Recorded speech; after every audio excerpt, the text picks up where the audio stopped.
Field trip sebagai wisata sejarah dari kelompok 7. 5 pilihan field trip sejarah dan budaya.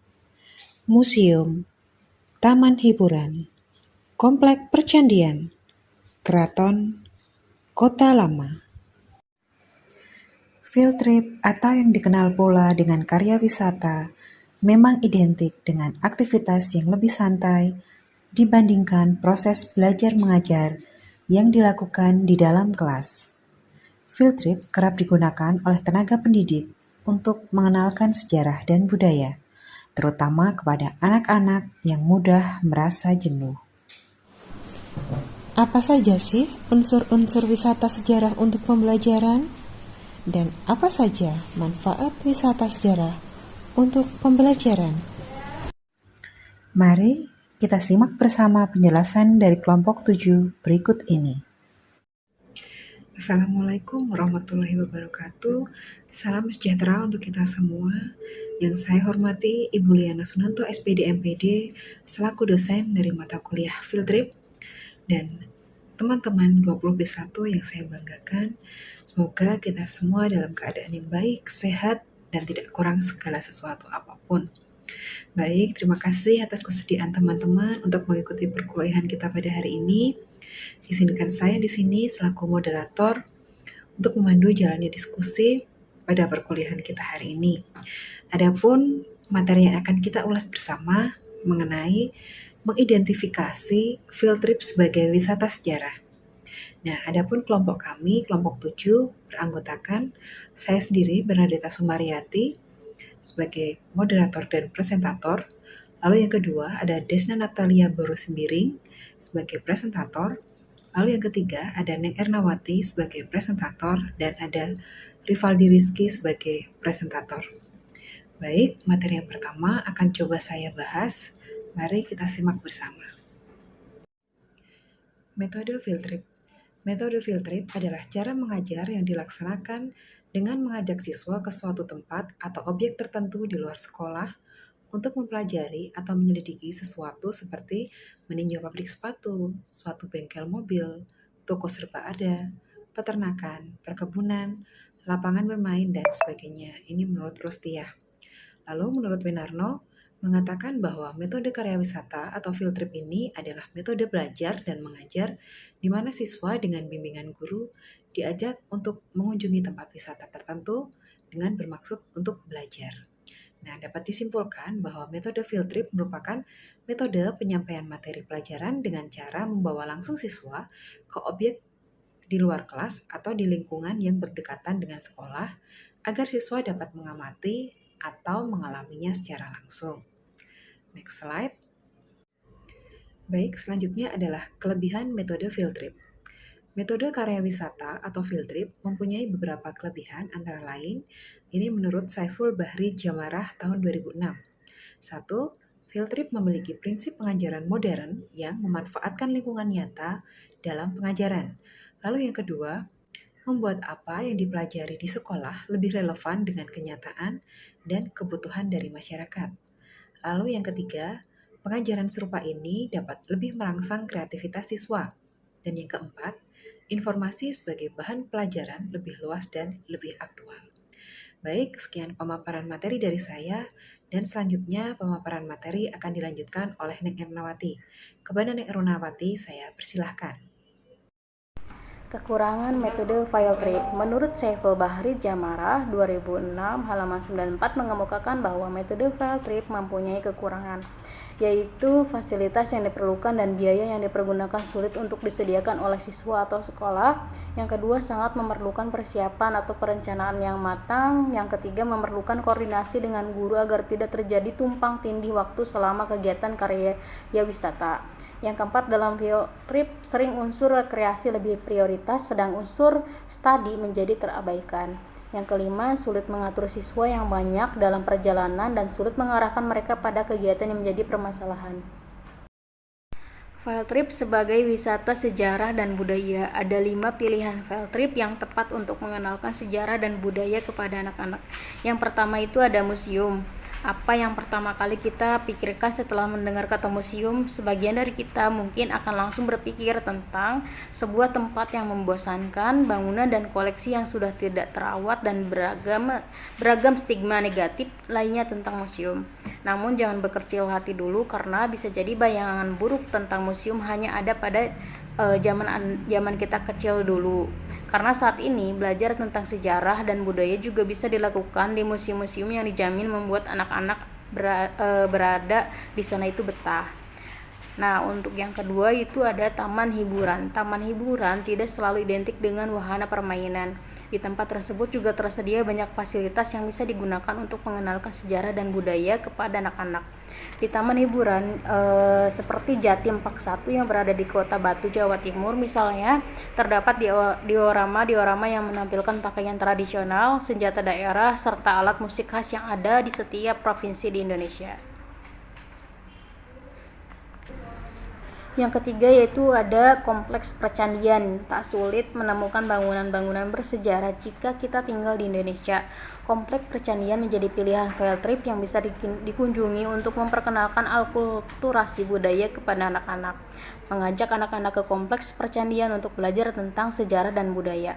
Sekaligus bisa digunakan sebagai kesempatan untuk menunjukkan kepada mereka tentang keberagaman yang ada di bumi pertiwi. Yang keempat yaitu keraton. Keraton menjadi salah satu destinasi wisata untuk mempelajari banyak hal tentang sejarah Indonesia, sekaligus untuk memperdalam wawasan anak dalam mengenal budaya khusus masyarakat Jawa.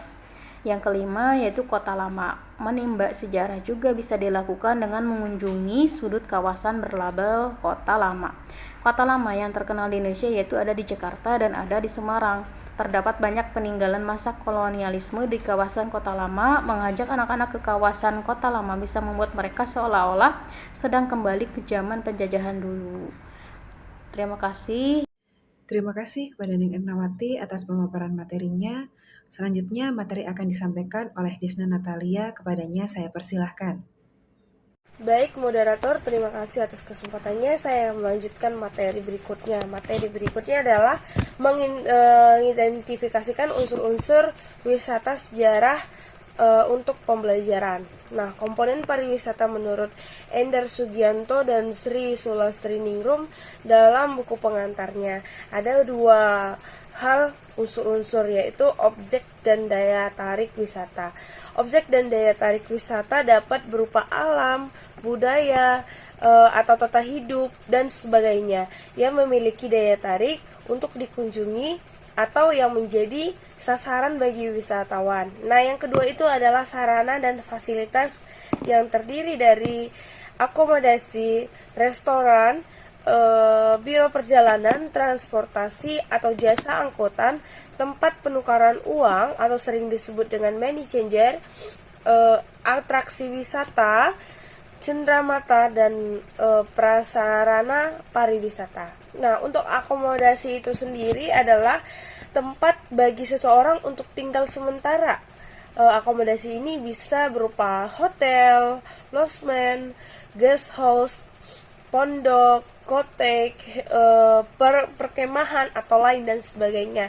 Nah, yang selanjutnya itu restoran. Sering kita ketahui bahwa restoran itu adalah industri jasa yang bergerak di bidang makanan maupun minuman yang dikelola secara komersil, baik secara mandiri maupun dengan usaha lainnya. Nah, yang selanjutnya itu ada biro perjalanan.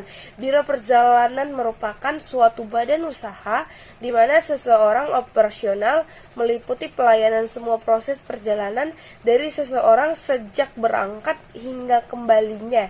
Nah, yang selanjutnya itu transportasi atau jasa angkutan. Bidang usaha jasa angkutan yang dapat dilakukan melalui darat, lautan, dan udara. Nah, misalnya kalau di darat itu motor, mobil itu harus sudah tersedia. Jika ada lautannya itu kapal, boats itu harus ada. Nah, untuk udaranya sendiri itu pesawat, yaitu transportasi atau jasa angkutan sesuai dengan kondisi. Nah, tempat penukaran uang atau money changer, suatu tempat usaha yang bergerak dalam bidang penukaran mata uang asing. Nah, jika kita melakukan perjalanan ke luar negeri, maka mata uang Indonesia akan ditukar dengan negara tujuan kita. Misalnya kalau kita ke Cina, mata uang Indonesia akan ditukar dengan mata uang Cina. Dan sifat yang khas untuk setiap daerahnya masing-masing. Contohnya itu kalau kita berkunjung ke Danau Toba, cindera matanya itu bisa seperti ulos. Itu adalah khas dari Batak itu sendiri. Nah, selanjutnya itu prasarana pariwisata. Prasarana pariwisata itu suatu prasarana yang diperlukan dalam suatu objek wisata. Di antaranya adalah jalan raya, air minum, telekomunikasi, dan pelabuhan udara lainnya. Beberapa unsur pariwisata tersebut adalah suatu akomodasi. Akomodasi yang sulit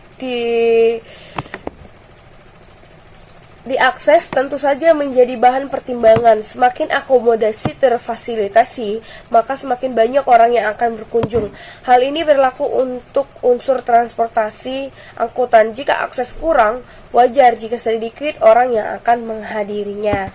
Nah, di sini juga kita akan membahas tentang manfaat wisata sejarah dalam pembelajaran bagi siswa. Nah, berikut ini manfaat bagi pembelajaran wisata sejarah bagi siswa. Satu itu menambah pengetahuan dan informasi. Tidak dapat dipungkiri dengan berkunjung ke museum dan menambah wawasan, pengetahuan, dan informasi baru. Ada banyak jenis museum, dari museum sejarah, museum arkeologi, museum seni, hingga museum anak. Semuanya menawarkan wawasan dan pengetahuan yang berbeda, namun menarik untuk diketahui. Nah, untuk selanjutnya itu sebagai referensi visual. Ketika di sekolah kita belajar berbagai hal seperti geografi, biologi, fisika, namun semuanya dalam bentuk teori, dan kalaupun ada praktik, biasanya cukup terbatas dan menggunakan simulasi. Dengan berkunjung ke museum, anak-anak dapat melihat secara lebih nyata mengenai berbagai pengetahuan yang diajarkan di sekolah, karena di museum semuanya diperlihatkan secara visual. Nah, yang ketiga itu dapat mendapat sudut pandang waktu yang lebih jelas dan luas, ya. Di sini ada beberapa peristiwa di dunia yang terjadi pada masa lampau yang terkadang membuat bingung anak-anak, ya. Museum biasanya memiliki grafik, angka, dan bentuk penyajian lainnya untuk menggambarkan suatu peristiwa atau sejarah dalam perspektif waktu. Terima kasih kepada Desna Natalia atas pemaparan materinya. Selanjutnya, materi akan dibahas oleh Rivaldi Rizky. Kepadanya saya persilahkan. Oke, slide berikutnya yang kelima, yaitu menimbulkan rasa ingin tahu dan memancing imajinasi anak. Yang keenam, interaksi dengan banyak dan beragam orang. Yang ketujuh, membantu menemukan minat anak. Yang kedelapan, meningkatkan rasa nasionalisme dan kebangsaan. Cukup sekian, terima kasih. Assalamualaikum warahmatullahi wabarakatuh. Baik, terima kasih kepada Rivaldi Rizky atas pemaparan materinya. Dan berikut akan saya bacakan kesimpulan dari materi yang sudah kami bawakan. Dengan diadakannya program field trip, diharapkan siswa mampu mempelajari dengan melihat secara langsung tempat destinasi wisata yang mengandung unsur sejarah dan dapat melakukan penelitian dan observasi langsung ke tempat wisata yang dikunjungi. Field trip ini dimaksudkan sebagai sarana evaluasi diri dan pengaplikasian materi yang telah diajarkan di sekolah. Field trip ini banyak memberikan manfaat bagi siswa SD karena siswa diberikan kesempatan terjun langsung dalam menilai dan mengamati langsung pengembangan suatu objek wisata. Dan siswa diberikan kesempatan dalam melatih diri menjadi seorang yang mampu menjelaskan suatu daerah destinasi yang mengandung sejarah serta menambah wawasan ilmu pariwisata. Baik, demikian pemaparan materi dari kelompok kami. Kalau ada kurang, kami mohon maaf dan semoga materi hari ini dapat sama-sama menjadikan pembelajaran untuk kita semua. Baik, saya akhiri, dan untuk teman-teman audiens yang ingin bertanya dipersilahkan dan nanti dari kelompok 7 akan mencoba menjawab. Sekian dari kelompok 7, salam sehat semuanya dan wassalamualaikum warahmatullahi wabarakatuh.